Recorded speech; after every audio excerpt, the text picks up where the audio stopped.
കൃത്യമായി പറയുന്നു, റസൂലുള്ളാഹി സ്വല്ലല്ലാഹു അലൈഹി വസല്ലമയുടെ മുടി സഹാബത്ത് സൂക്ഷിച്ച ഘട്ടങ്ങൾ എന്താണ് എന്ന് കൃത്യമായി പഠിക്കേണ്ടതുണ്ട്. ഇപ്പൊ റസൂലുള്ളാഹിന്റെ മുടി ഏതുപോലെ നമുക്ക് വളരെ പ്രിയപ്പെട്ട നമ്മുടെ ബാപ്പ മരിക്കുമ്പോ ബാപ്പ സ്ഥിരമായിട്ട് ഉപയോഗിച്ച പേന ബാപ്പയുടെ ഓർമ്മക്കായി എടുത്തു വെക്കൂ. സ്നേഹമുള്ള മക്കള് അല്ലേ, നിങ്ങളൊന്ന് ആലോചിച്ച് നോക്കൂ.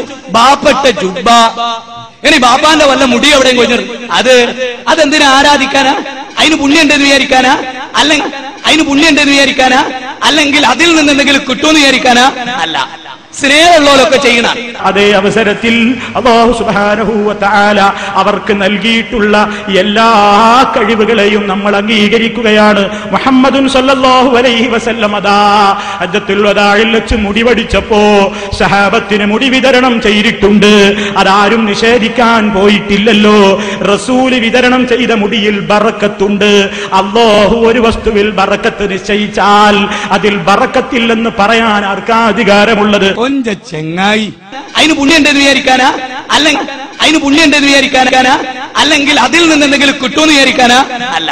റസൂൽ സല്ലല്ലാഹു അലൈഹി വസല്ലം മുടി വിതരണം ചെയ്തിട്ടുണ്ടെങ്കിൽ അത് അല്ലാഹു അതിൽ ബറക്കത്ത് നിശ്ചയിച്ചിട്ടുള്ളതാണെങ്കിൽ അതിൽ ബറക്കത്തുണ്ട്. അവിടുത്തെ വിയർപ്പെടുത്ത് ഉപയോഗിച്ചിട്ടുണ്ട്, അവിടുന്ന് ധരിച്ച വസ്ത്രം എടുത്തുപയോഗിച്ചിട്ടുണ്ട്, അവിടുന്ന് ഉതുവെടുക്കുന്ന വെള്ളത്തിന് വേണ്ടി സഹാബിമാര് തിരക്ക് കൂട്ടിയിട്ടുണ്ട്. അതിലൊന്നും ഇവിടെ ആരും നിഷേധം പറഞ്ഞിട്ടില്ല. തെറ്റിദ്ധരിപ്പിക്കുന്നല്ലോ പലരും.